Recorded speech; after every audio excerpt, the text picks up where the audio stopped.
last year. I'd already been on 5 trips by this point in the year, and Jack said, "Mommy is never home."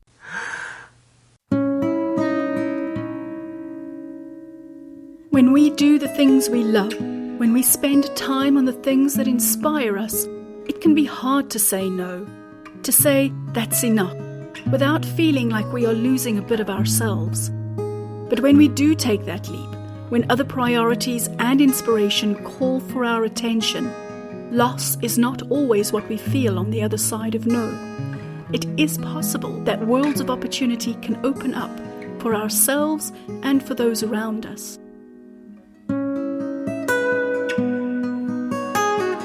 You are listening to The Manager's Moment, and I am your host, Belinda Brummer.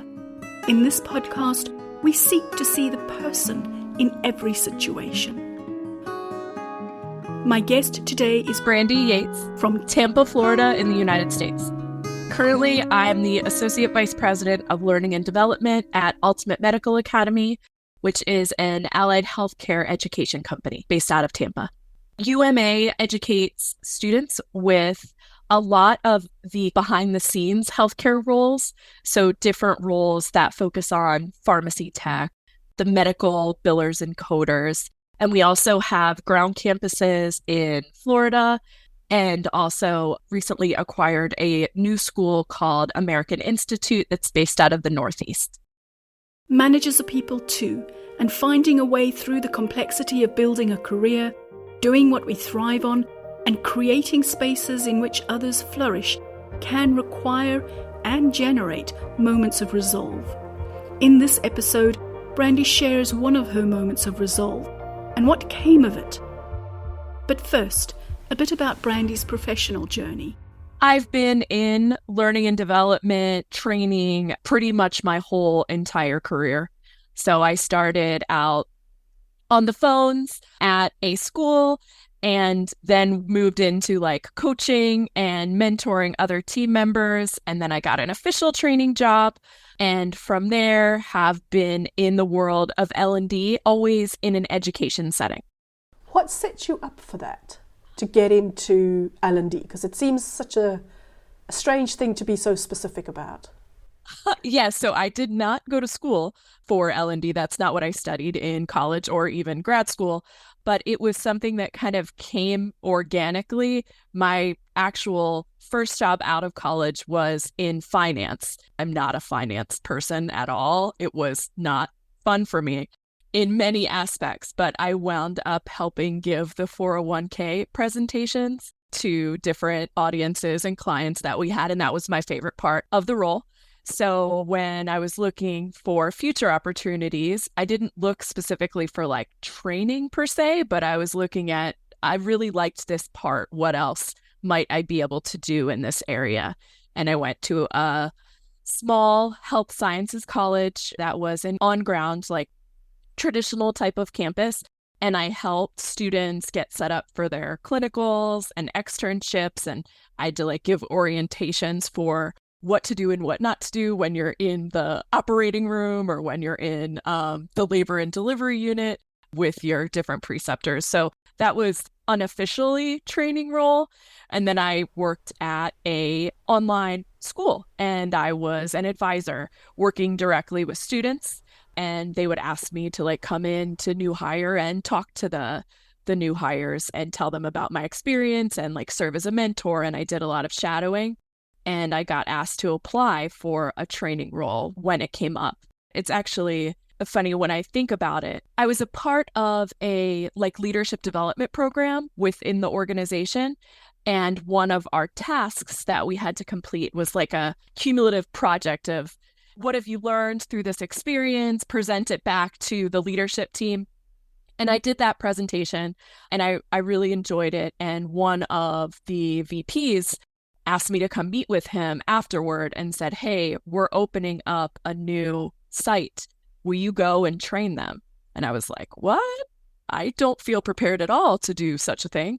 And he said, "You did a great job with this presentation. You can totally do it. Connect with the other trainers here. They'll give you all the materials and set you up and do it." And I did. I went to Colorado for 2 weeks. I trained folks at the new site, and I really enjoyed it. And then an official role opened up that I was able to apply for. And I've been at my home in L&D ever since. Up until that point, had you received any formal training or education in training other people? No, none.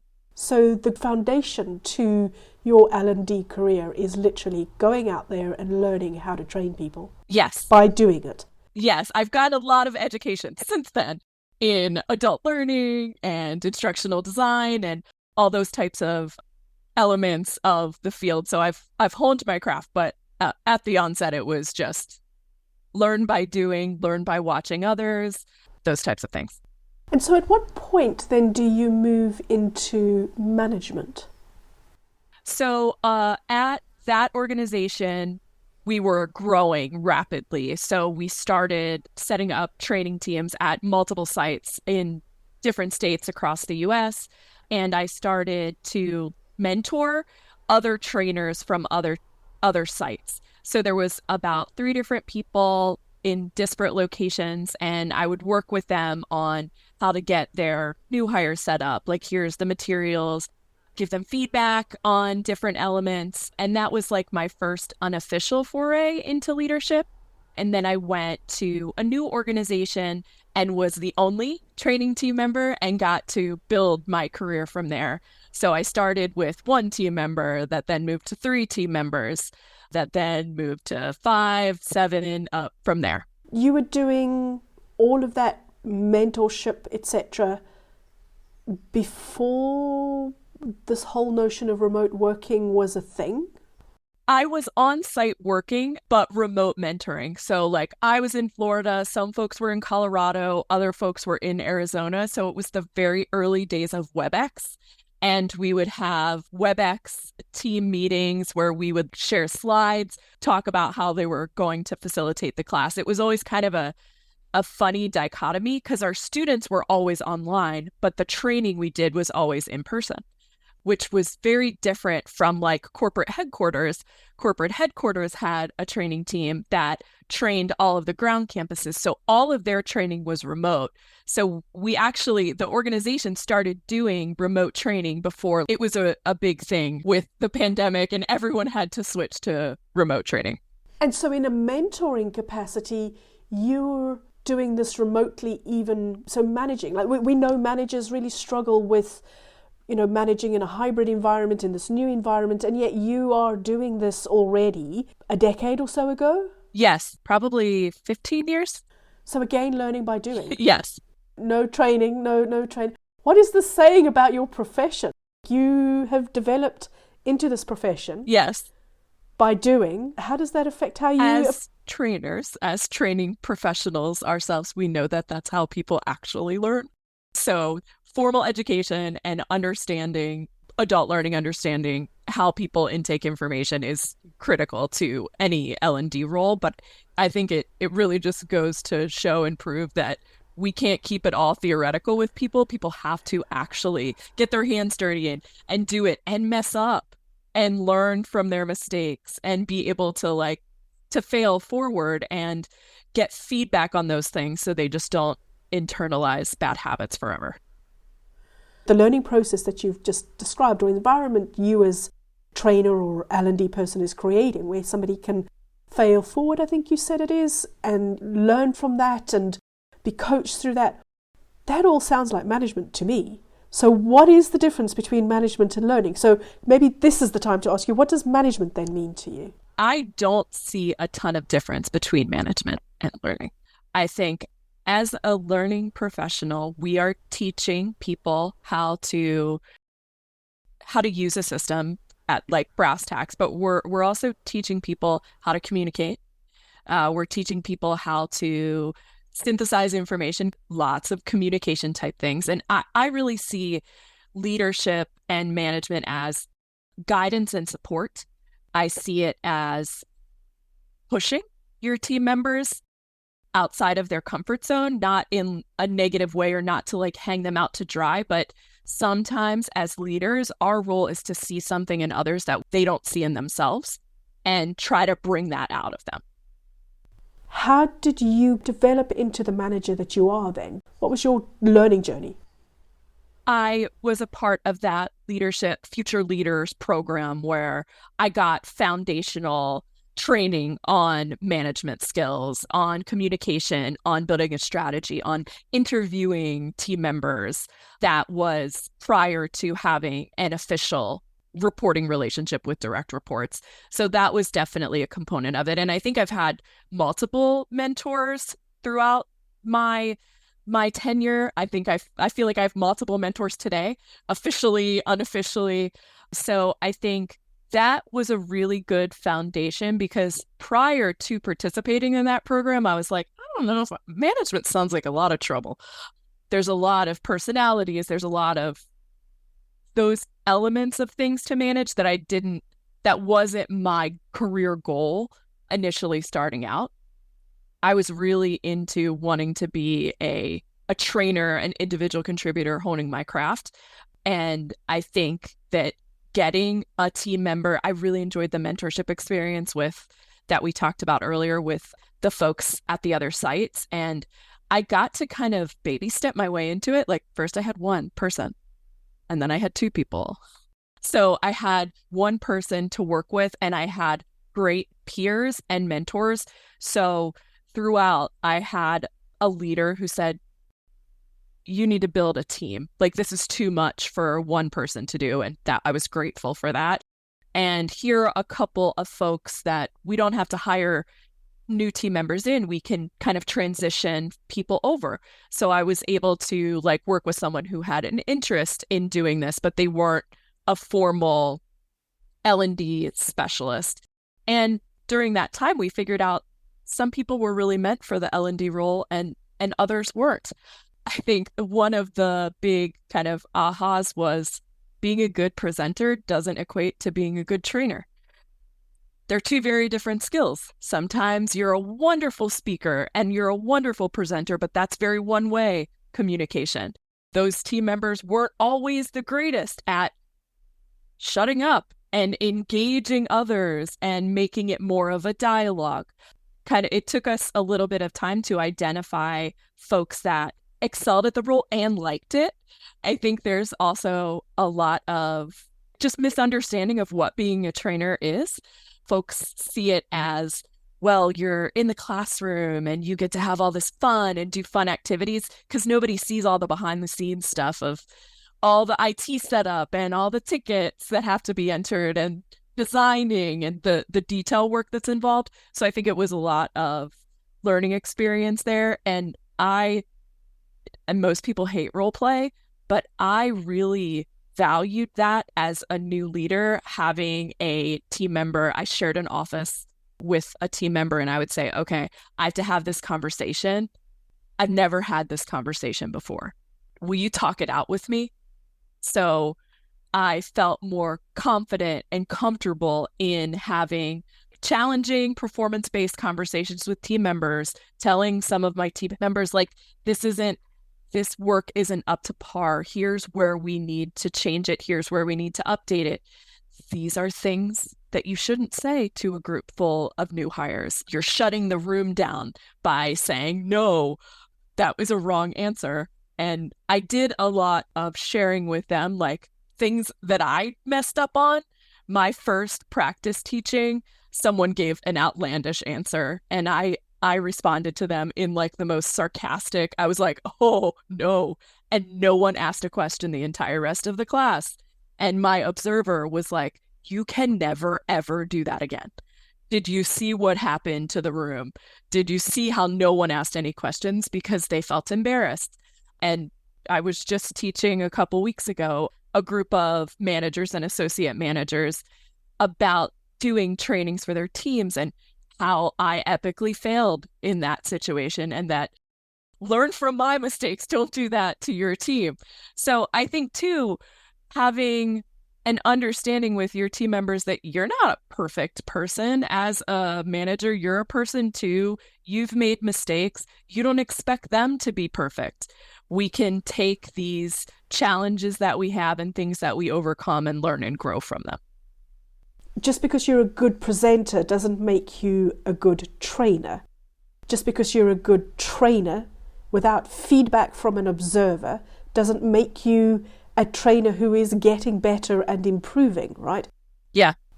And so if I then say, so just because I'm an individual contributor, a high-performing individual contributor, doesn't mean I'm going to be a good manager of people like me.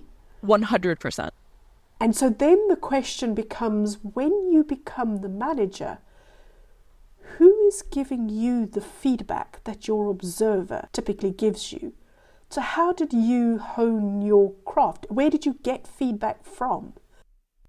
So I've gotten feedback from my team members of like, I need more support. I think at the onset of my career in management, I was very, very concerned about not being a micromanager, which made me sometimes underlead. Why were you concerned about that? Where did that come from? As a team member, I had an experience with a micromanager, and it was the most miserable work experience of my career. And I never, ever wanted to put another person in that place. So I was like so worried about not doing it myself that at the onset, I gave people a little bit too much leeway. And I had a team member say, I need more feedback from you. You're nice. I enjoy working with you, but I need you to be more critical and help me grow. So that was a good aha moment for me of like, wait a minute, this is very different. And then I got certified in like situational leadership, learning about how we need to lead people differently at different levels of their tenure and different levels of their career. And that really, I think that was a foundational. I enjoyed teaching that class. And I think as a leader myself, that was a really helpful perspective on it. And the paradigm we get in with our high performers of like, well, they don't need us. They got this. And that they can begin to feel the most neglected and burnt out if we don't spend time with them. We want to give people autonomy and support them at the same time. One is not disparate from the other. So you're getting feedback from your team, you're looking for it, you're asking for it. Where do you go to get better at what you're doing? I've had great leadership throughout my career.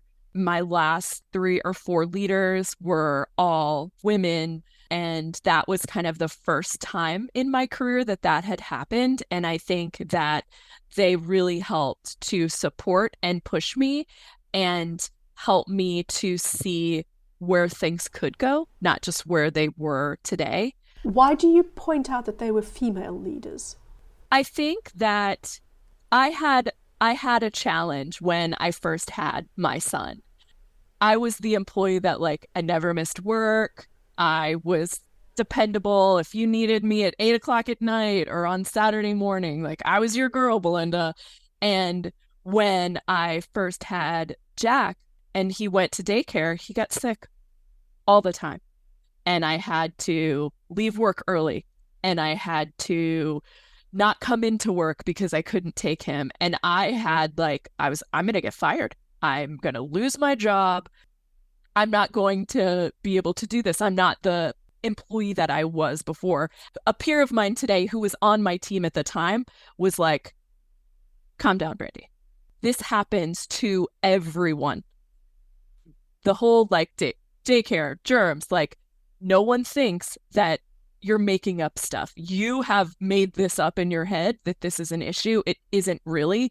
And it was such a good like, oh my God, I'm being a ridiculous person. I just need to talk to people about this. And we looked at how can I shift my schedule a little bit until like he can get there for 6 months and like things can level out. It was kind of like a crisis of conscience for me. Like I really felt like I wasn't being a good mom and I wasn't being a good leader in my role. And so how do the women leaders link to that? I think it was being able to see someone at that level that looked like me, that was a thing. At prior companies, I was one of the only girls, period. Like not in a leadership role, just like on the team around, there wasn't a ton of women. My mother is an incredibly successful, now semi-retired woman. So I've had very successful women in my personal life, but I hadn't been around a ton of women professionally. And I think there's just seeing them be pleasant and competent and successful and confident. I think it just made me see things in a different way than I could before. And it feels ridiculous that it's 2024 and this is something that we're still talking about. But I think that that's really part of the reason why I've stayed at my current organization for so long. There's so many women leaders in the C-suite across the organization. And it's really reflective of the people that we serve. We're majority women team members, majority women student population as well. So I think it just puts things into a different perspective for you. And I think I don't know who to quote on this, but it's like, if you see it, you can be it. I picked up on the fact that you said women leaders, but it could be anything. If you see it, you can believe it. And so whatever that is, that identifying characteristic that you pay attention to, if you can see that, it's an easier way for you to visualize that you could be that. And it just happened to be women leaders in your case. Brandi, have you noticed any themes that have run through your work life that either you keep noticing or that keep showing up that just have a bearing on the professional that you are? I think the importance of relationships outside of your individual team or even your individual department has really been a big theme throughout my career. Back to when I bussed tables and was a waitress, like I couldn't lift the big heavy trays. So I had to make friends with the bus boys who were much stronger guys than me and learn about them, talk to them, help them out, make sure I was giving them a little bit more than what our regular tip out was supposed to be. So they would help me do this part of my job that wasn't their responsibility. It wasn't their responsibility. I just was never, I'm not the most coordinated person. I'm notoriously clumsy. And it was just, I could do a lot of things well with that role, but when it came to those big trays, I was just a giant mess. And with even the kitchen, understanding how stressed the chefs were and to never like throw them under the bus with if food got wrong. Like it was never going to help me to run into the kitchen and say, what the hell? Why did you do this? It was, can you help me with this? Approaching things in a place of seeking assistance and not calling out and disparaging, I think has been a theme. And I'll say, as a training professional, we cannot be successful without others. I think with new hire, we have to be best friends with IT. We need them. If we don't have equipment out, we cannot successfully do our job. So just really thinking through, who am I going to need? Who can I help so we can all get through this together? The importance of building relationships and not just, hi, I'm Brandi, professional person, you're John in IT. Getting to know people across the organization, being a person that they can reach out to and ask for help for. And I'm not going to be like, oh my God, get your stuff together. What the hell? That I will help you. When I need help, I'm going to call you too. Doing that in different areas across the organization, I think it is always some of my most favorite parts of my job, being able to know like, oh, I can always call this person in education if I need something or if I have a question. And I think it's really helped me be a successful team member.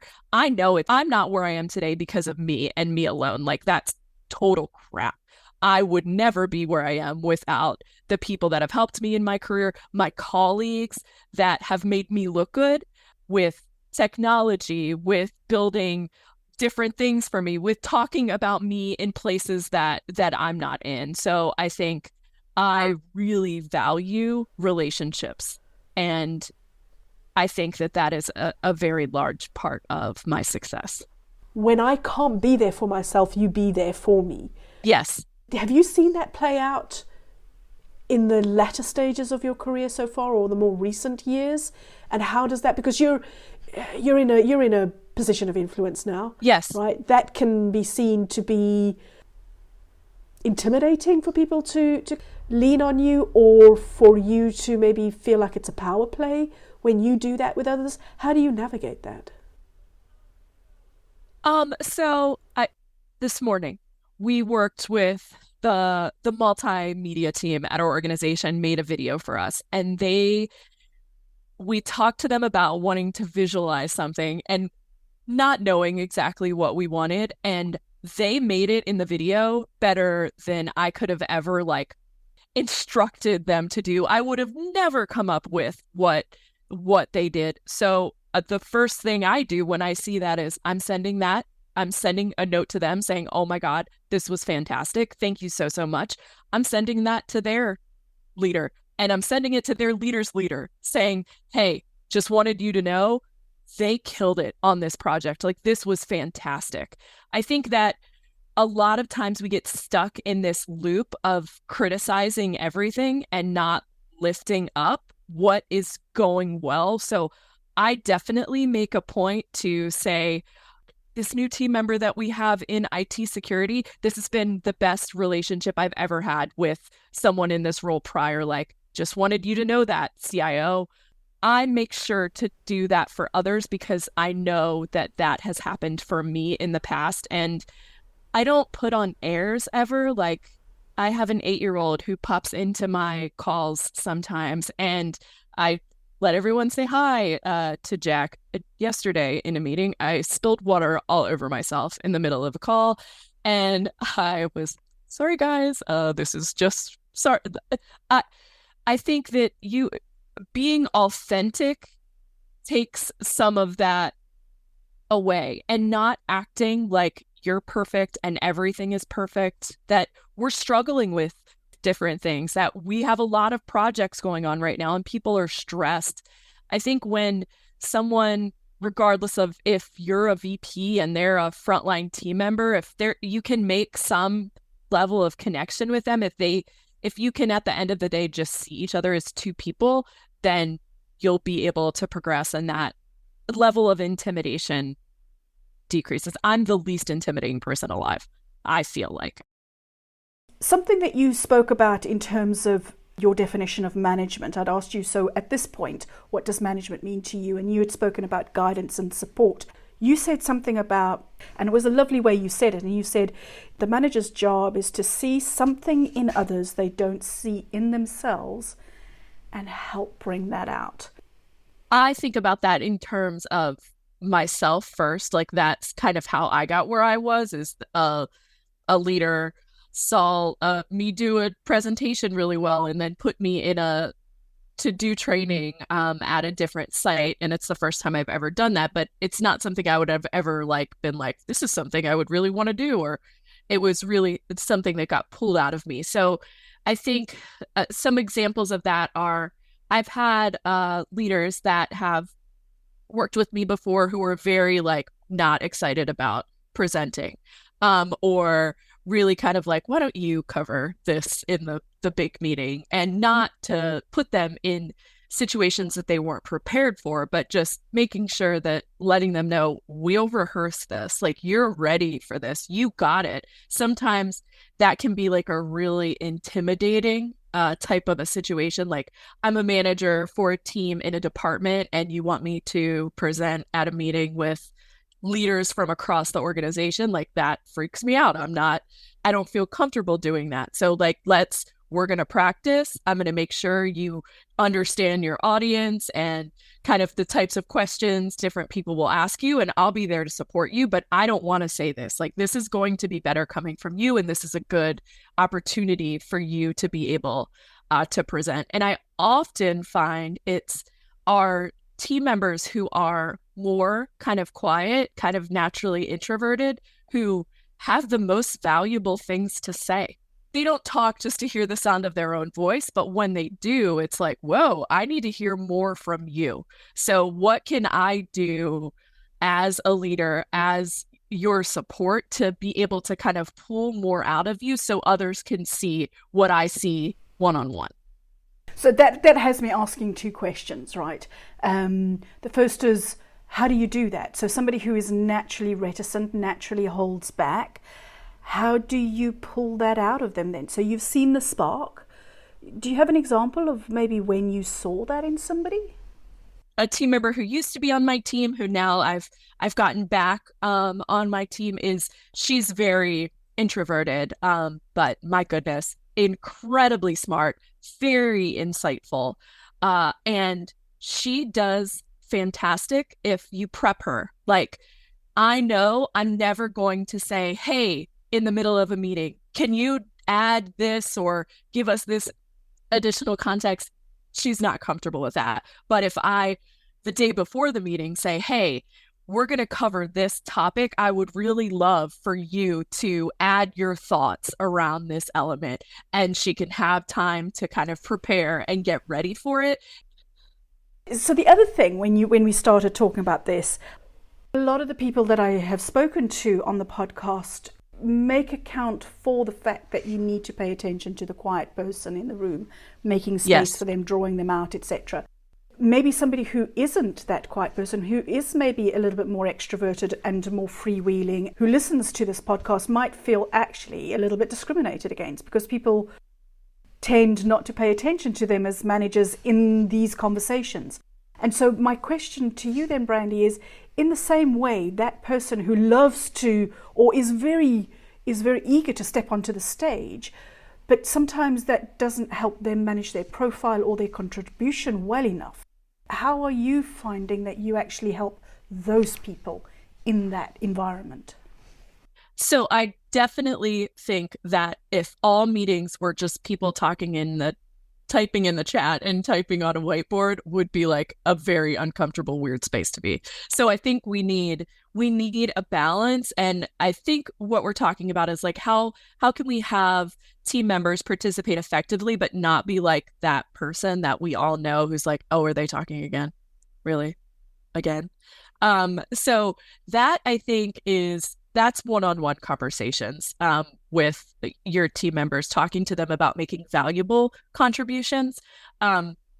So some things that I've suggested to team members before who can have a tendency to like want to speak up in every meeting is, I need you to like write out make bullets. If you want to talk in this meeting, I fully support that as your leader, but I want to make sure you're coming across as someone who's contributing in a valuable way to the conversation. So think about what you're going to say beforehand, make bullets. If it's kind of like an extreme case, I'll say, let's talk about it beforehand. Tell me what you're thinking of talking about. And then I can help you kind of refine that for the audience. What I typically see is that sometimes team members struggle with understanding their audience, or new leaders specifically, like understanding that if you're in a manager meeting with other managers, that is a very different audience than if you're in a meeting with the executives. Like, how do you cut the detail? And sometimes it's our more technical team members. Like, you can't be going into the nitty gritty details with the executive team. Like, it's just, they're not interested in it. Make sure that you're appealing to the interests of the audience that you're serving. And I think is also too more important in the virtual setting. Like, we have a lot more of like, now we're working with this specific group of people, and now you're in front of a different level, and really thinking about who are the people in the room with you and what do they actually care about. Because some of our like internal training processes, the legal team that we're working on a compliance training, it does not matter to them. They want to know what we're doing. Is it meeting compliance standards? Are we meeting all our accreditor requirements and things like that? So really kind of keeping in mind what the people in the room really need. And this links to something that you said earlier, and that was you were talking about yourself and you said, you as the manager are a person too, which is what this podcast is about seeing the person, right? So you are a person too. And what I hear you talking about in this context, what you're actually doing, your response there is whether it's the quiet person or the person who you need to help to make sure that whatever their contribution is valuable and does them a service. It's about that individual coaching, yes, the individual expectation setting, helping that person do their best in that moment. And that is really about personalizing that experience for them, seeing them in that moment and supporting them. And so when you mentioned that management is about guidance and support, there are some really practical things that managers can do. And it takes you to see the person, not just the process. Yes, to see them as a person.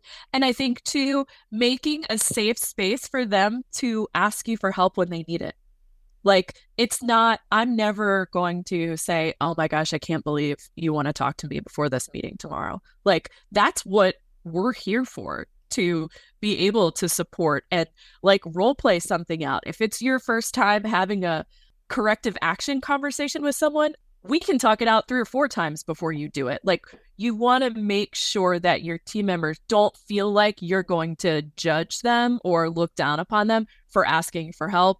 I say a lot, asking for help is a sign of strength. I think I wrote that in a couple people's evals this time. Like, it's not a bad thing for you to want to bounce ideas off of me or other people on our team. I see that very much more as a sign of strength. I tend to get very nervous about you as an employee if you only want to do everything in your little box by yourself and don't want to engage or get any feedback. That's kind of when I start to get like the spidey sense of like, oh, what's going on here? Let's collaborate.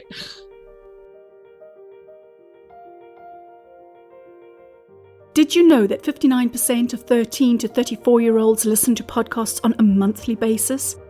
And the percentage of those older than 34 years old who do the same is growing consistently? Now consider the increasing number of employers using and considering using podcasting to engage and develop their employees. Podcasting the employee experience is a great idea, but it's tricky to know where to start. Well, I can help. Drop me a message if you want to talk about collaborating on bringing to life the voices in your organization, for your organization, to onboard, train, and inspire your people. You can contact me on belinda@boostlearning.online. I have an issue saying no. I get really excited about everything and I want to do every project and I want to never have someone be mad at me for saying no. And that's something that I have things taped on my thing that say yes to the request, no to the now. Like, I have had to teach myself how to say no in a way that I can be okay with, because if I know it's happened. I kept saying yes to everything and it made me fail at different elements and it made me not give enough attention to certain projects that I should have, made me not give enough attention to certain people that I should have, including my family. Like, I'm doing less speaking engagements this year because last year I'd already been on 5 trips by this point in the year, and Jack said, "Mommy is never home."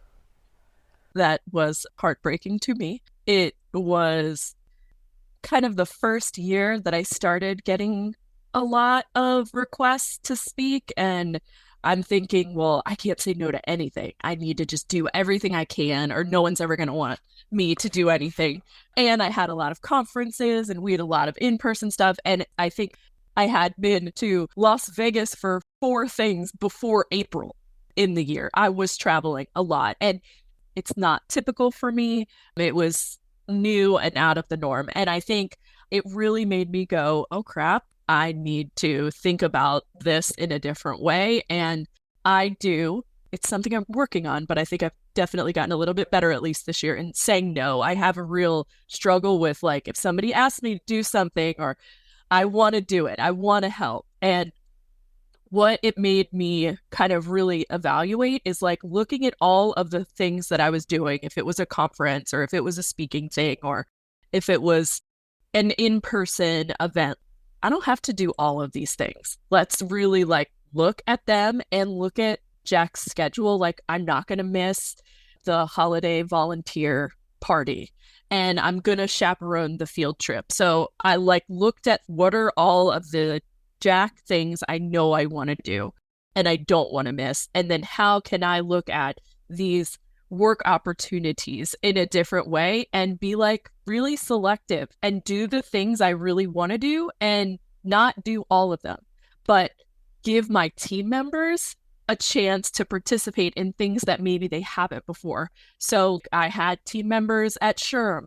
I had a team member at ATD. I didn't go myself this year. I let them take the opportunity and bring it back to the team. And for 2 of them, it was their first conference experience ever. They had a fantastic time. They loved the experience. And I like going. Like, I'm not going to say I don't, but I don't have to go every year. It doesn't have to be a thing that I do all the time. And I'm very thankful to Jack for saying that before he became resentful to me about not being home. And I have really made an effort to make time for his things first. Like, they're the things that go on the calendar first. And maybe one day he's going to tell me he doesn't want me to chaperone the trip anymore. But until he does, like, that's going to be a priority on the calendar before the conference that I've already been to 10 times already, that I can give someone else an opportunity. It doesn't always have to be me. And nobody else was telling me that. That was all stuff that I put on myself.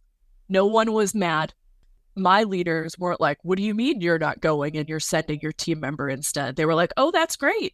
It's great that we're getting our team members more developmental opportunities and we're focusing on their development. So it was all internal pressure from myself. And I think that was also a big wake-up call for me too, that nobody's mad. I'm not going to get in trouble. Nobody's going to get upset with me as long as I'm continuing to get all of my work done and be focused on my leader, our CPO. She talks about, in the healthcare space, they're talking about operating at the top of your license for healthcare. If you're a nurse, what is the top of your license? Like, what are the things that only you can do that the medical assistants, that the other kind of supportive team members aren't able to do? And she's really put on us to start thinking about our jobs in that way. So like, what are the things that only Brandi can do?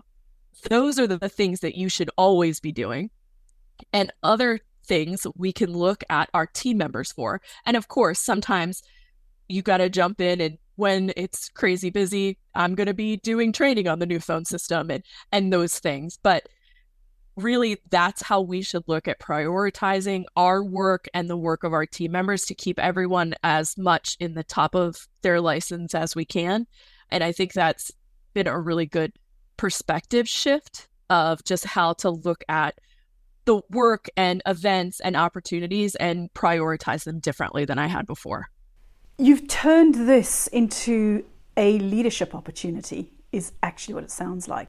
Because by you saying, I'm going to only operate at the top of my license, you've been able to say, that means I'm letting go of these other things and allowing those to become opportunities for other people. That's the first thing that stands out. The other thing, it sounds like that attitude is the antidote to the manager who, even when it's delegated, doesn't let go. And this is about situational leadership, isn't it? It's about how do you choose that person can go to the ATD conference on their own, but that person actually needs somebody to go with them. And it's about where they are, etc. And it sounds like you've incorporated this as a leadership opportunity. Yes, Yes. And I think everyone's responded to it very well. Like if somebody is not interested, I'm never going to force them to go, but I haven't had to have that conversation at all yet of like, well, we just won't have anyone go this year.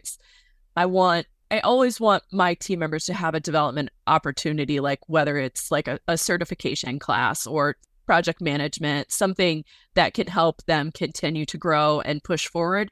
And then if these other opportunities come up, I'm definitely going to present it to them. And thus far, I haven't had anyone be like, nope, really not into that right now. I'm sure it'll happen eventually. So what is Brandi's next growth spurt? I am currently working on prep for my CPTD for ATD, the Certified Professional in Talent Development. It's like a SHRM certification for L&D. So I've gotten all my like prereq credits. I've been working on those for the past few years, and now I just have to prep for the test, Belinda. It's this giant book of everything about training that you could have to know. So I'm going to give myself some grace on not making myself feel like I have to pass on the first time, because it has a lot of people who don't, but I will get that. That will be something that I'm working towards. This is a journey of years. Yes. That what opportunity are you hoping it will open, or what doors, or what paths should this take you down? My ultimate career goal, I would love to be Chief Learning Officer at an organization, maybe my current organization or somewhere else. L&D is my passion, and just all of the amazing growth that we've seen over how much the discipline has shifted and changed and grown. I'm also very interested in AI and its impact and uses within learning and development. We're in the process of getting a new LMS that has some AI capabilities and personalized learning that I'm really excited about launching to the org. And I really enjoy speaking. So I want to continue doing some speaking events, a few select events a year, and kind of branching out from some of the conferences that I've been speaking at for like a few years, trying to get my feelers out there and expand that a little bit as well. So let's say in 20, 30, 40 years' time, you've been CLO, you've been speaker, you've done all of these amazing things, you've been that leader that you've trained other people to be. What do you want to be known for? I would love for people that have worked for me to say that I really helped and supported them and helped them grow their careers. I hate to see people go, but if someone is leaving for another opportunity, that's a better opportunity than something we have available. I think that is an amazing feeling for a leader. And I think that is like the amplification effect that you can have as a leader of how have you put others where you are today.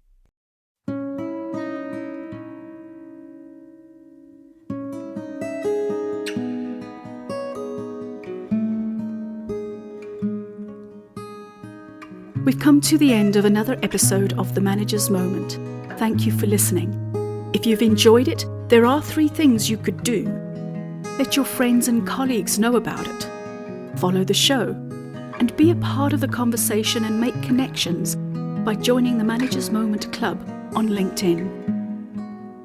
The Manager's Moment, seeing the person in this and every moment.